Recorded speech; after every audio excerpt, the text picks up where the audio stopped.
జాతక జ్యోతిష్ శాస్త్రం మొత్తం ఖగోళ శాస్త్రం, మానవ జీవితానికి సంబంధించింది కాదది. మొత్తం సమాజ జీవితానికి సంబంధించింది, మొత్తం భూమండలానికి సంబంధించింది. అతివృష్టి, అనావృష్టి, అష్టగ్రహ కూటమి, సూర్యగ్రహణం, చంద్రగ్రహణం, ఏ పంటలు ఏ కాలంలో పండతాయి, ఇవన్నీ చెప్పడానికి జ్యోతిష్ శాస్త్రం. కానీ నీ చెయ్యి నా చెయ్యి, నీ మూతి నా మూతి చూసి చెప్పడానికి కాదది. దాన్ని అలా చేసేసారు మహానుభావులు, వారికి నమస్కారం. ఎందుకంటే వ్యాపారం చేయడానికి బాగా వీలు, మనిషిని ఎంత భయపెట్టేస్తే అంత వీలు. అందులో మీరు మీ జీవితాల్లో మీకు చెప్పిన చూసుకుని 90% అబద్ధాలే, 10 కూడా జరగవు. ఆ జరిగిన వాళ్ళ చేత చెప్పిస్తారు టీవీల్లో, అవి మనం నమ్మేస్తూ ఉంటాం. జరిగే అవకాశం లేదు. జ్యోతిష్ శాస్త్రం సమిష్టి జీవితానికి సంబంధించింది తప్ప వ్యష్టి జీవితానికి సంబంధించింది కాదు. వ్యష్టి జీవితం మీద ప్రభావం ఉంటుందండి. ఈ ప్రాంతం అంతా వాన కురిసినప్పుడు అందరి మీద పడుతుందండి, కానీ గొడుగేసుకున్నవాడి మీద పడుతుందా? కొందరికి 2 చినుకులు పడగానే జలుబు చేసేస్తుందండి. ఒకడు వానలో తారంగా వాడినా ఏమీ చేయదండి. వాడి శక్తి సామర్థ్యాలు ఉన్నాయా లేదా? అక్కడ జ్యోతిష్ శాస్త్ర ప్రభావం కూడా అంతే. స్థిరమైన సంకల్పం, భక్తి, జ్ఞాన వైరాగ్యాలు కలిగిన వాడిని నవగ్రహాలు కాదండి 18 గ్రహాలు ఉన్నవాడిని ఏం చేయలేవు. మొహమాటమే లేదు ఆ విషయం.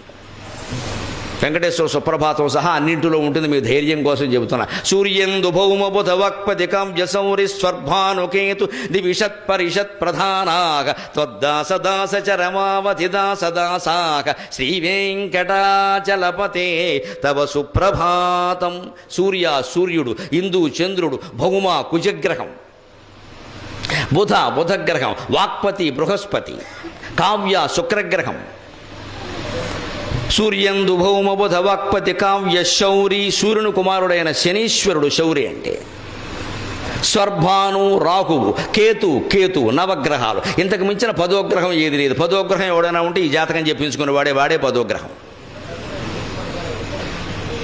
ఇవన్నీ వెంకటేశ్వర స్వామికి, భగవంతుడికి త్వద్దాస దాస చ రమావతి దాస దాసాక, ఆయన దాసుడికి దాసులు వీళ్ళు నవగ్రహాలు కూడా. వీళ్ళు మనం ఏం చేస్తారండి, ఊటికి నవగ్రహ పూజ అంటాం, పారిపోవడం అక్కడి నుంచి. మళ్ళీ అక్కడి నుంచి ఆయనకి నువ్వులు, ఈయనకి నవ్వులు, ఈయనకి చెవులు, ఈయనకి పువ్వులు, పని ఏం లేదు ఇక్కడ. ఇదో పెద్ద నమ్మకాలు బాగా పెంచుతున్నారు. 5 వారాలు, 30 వారాలు, 60 వారాలు. నువ్వు ఇక్కడ వరకు నువ్వులు ఇచ్చేసిన వెంటనే పైన గ్రహం మారిపోతుందా? కాస్త ఆలోచించవాయి బాబు, బుర్రపెట్టి ఆలోచన తెలిసిపోతుంది.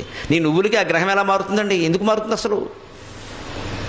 అది మొత్తం సమిష్టి సృష్టికి సంబంధించిన విషయమా? కానీ ఖచ్చితంగా అదే జ్యోతిష్ శాస్త్రంలో చంద్రగ్రహణం కానీ, సూర్యగ్రహణం కానీ, గ్రహకూటమి కానీ, ఈ ఇతర అతివృష్టి అనావృష్టిలు కానీ ఎలా రాశారో అలాగే జరుగుతున్నాయి. మీరు గమనించాలి. ఒక చుక్క తేడా లేకుండా, సెకండ్ తేడా లేకుండా కరెక్ట్ జరుగుతాయి. ఎందుకంటే అది సమిష్టి, వ్యష్టి కాదు. దాన్ని మన వాళ్ళు శుభ్రంగా వ్యాపారం చేయడానికి వీలుగా వ్యష్టి చేసి పారేశారు.